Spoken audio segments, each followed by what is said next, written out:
What's good, YouTube? It's your boy Ghost. I'm coming to see you from inside my truck.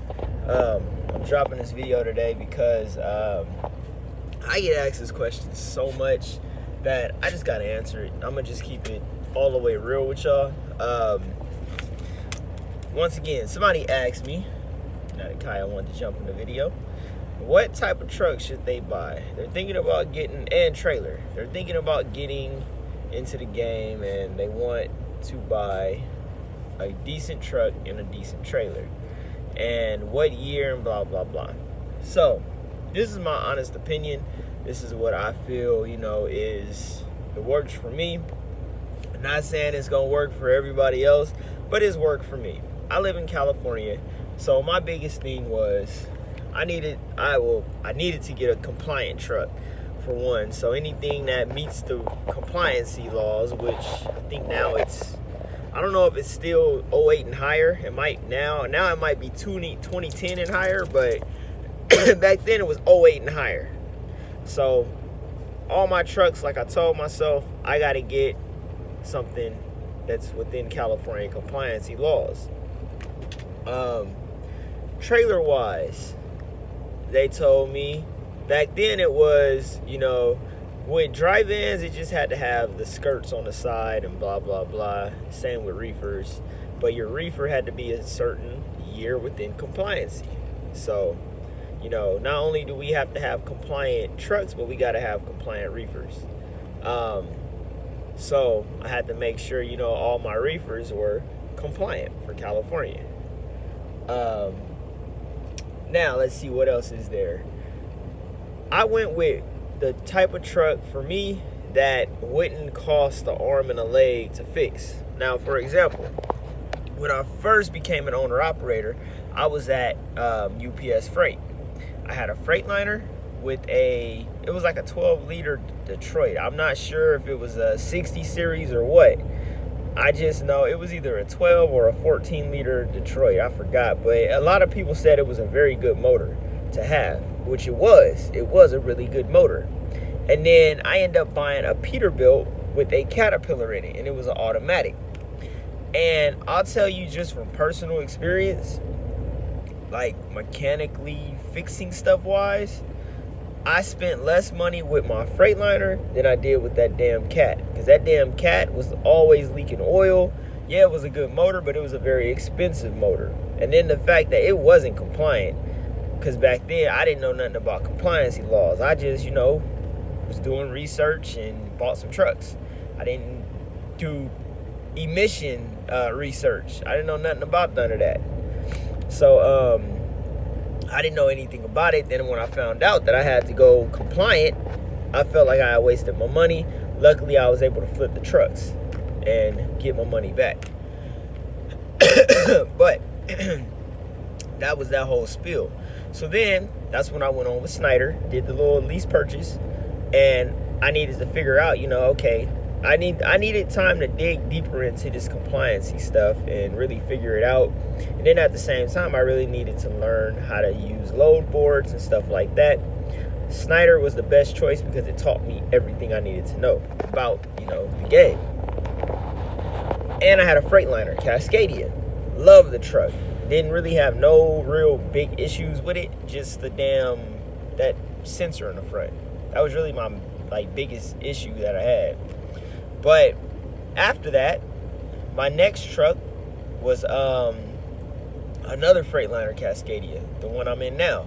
I bought this one, and I've had issues with it. I've had a lot of emission issues with it, but I bought the truck in, I want to say it was 2016, and it's 2020 now. I've had it 4 years, and the truck damn near, and I bought it, it had 371,000 miles on it. Now I have 888,000 miles.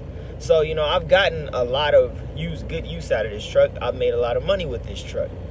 Yeah, this truck has given me a couple issues. I had a couple injectors go bad, but all on the up and up, the truck has given me, it's been well for me and my family. It's been able to provide the way that I needed it to.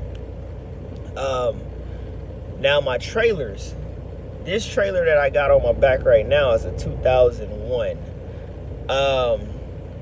And it makes the same amount of money as it's a food grade 2001. It has the DuraPlate walls. It's got damn near the basketball style floor. Like the floor has like some type of like something on it where that shit's just like a basketball court. Like it makes it so easy to clean when it comes to sweeping it out or blowing it out. It just goes right out. And it's a really good trailer. It's an old Swift trailer. So, I mean, the trailer itself, it makes just as much money as one of them damn 2020s.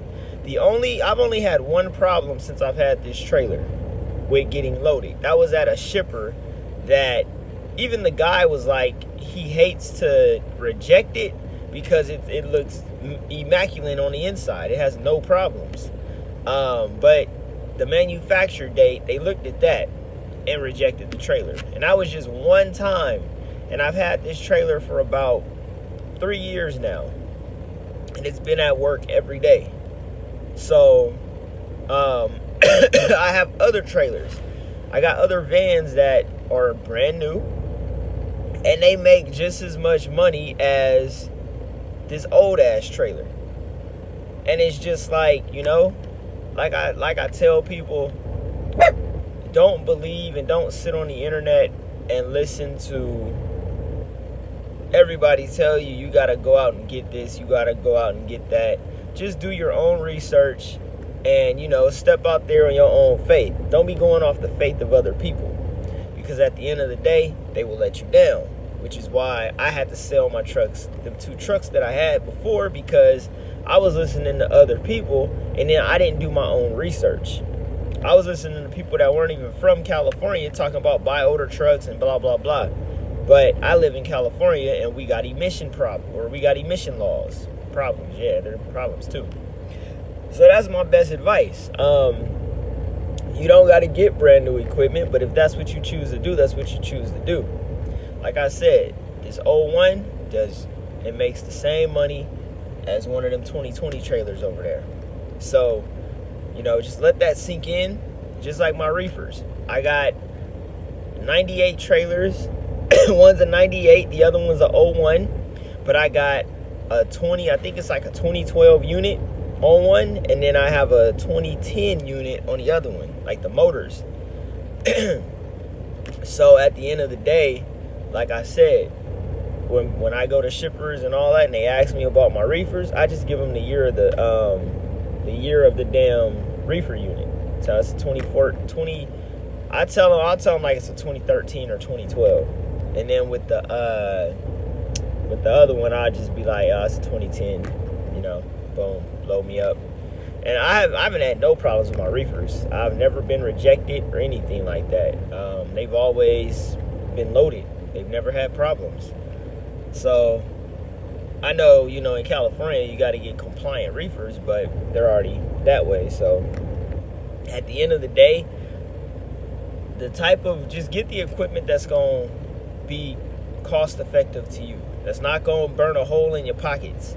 I mean, with my Cascadias, I love Cascadias. I've had problems, you know, trucks are going to break down. It's trucking. They're mechanical. They're going to break sooner or later.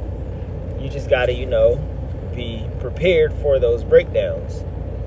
But other than that, I mean, when it comes to equipment, I'm learning you can't live above your means when it comes to equipment. You got to get equipment that you can afford and that, you know, your household can afford. So that's my best advice to anybody that is trying to go out and buy equipment. Like I said, my equipment it's older, but it makes just as much money as the new equipment. And the only difference is I don't have payments on my equipment. So it's kind of like, you know, you can pay on a 2020 for 7 years, but at the end of the day, when you rack all them payments up, I've made more money with my old ass 01 than you have that brand new trailer, because I don't have payments. So that goes, all that revenue is going right back into my company or my equipment. So, you know, that's just some food for thought. And I treat all my equipment like I still have payments. So, you know, it just help rebuild reserves, and it just keeps, you know, money going in circles. So with that being said, I hope you got some knowledge out of this video. Love, peace, prosperity, and I'll catch y'all in the next one. Deuces.